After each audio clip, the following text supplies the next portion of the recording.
শুরুতেই আমি শ্রদ্ধা ভরে স্মরণ করছি স্বাধীনতার ঘোষক শহীদ রাষ্ট্রপতি জিয়াউর রহমানকে, যিনি বাংলাদেশের স্বাধীনতার ঘোষণা দিয়েছিলেন।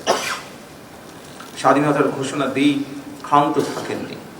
তৎকালীন সেনা কর্মকর্তা, সদস্য এবং মুক্তিকামী জনগণকে সঙ্গে নিয়ে বাংলাদেশের স্বাধীনতা অর্জনের যুদ্ধে ঝাঁপিয়ে পড়েছিলেন।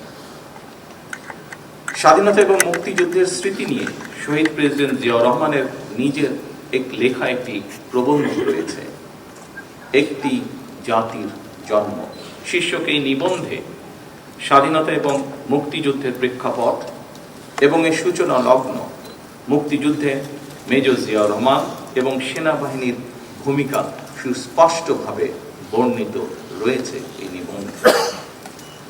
1972 সালের 26শে মার্চ বাংলাদেশের প্রথম স্বাধীনতা এবং জাতীয় দিবস উপলক্ষে অধুনালুপ্ত দৈনিক বাংলা পত্রিকার বিশেষ প্রোটপত্রে প্রকাশিত একটি জাতির জন্ম শীর্ষক নিবন্ধের শেষ প্যারায় শহীদ জিয়াউর রহমান লিখেছিলেন, সময় অতি মূল্যবান।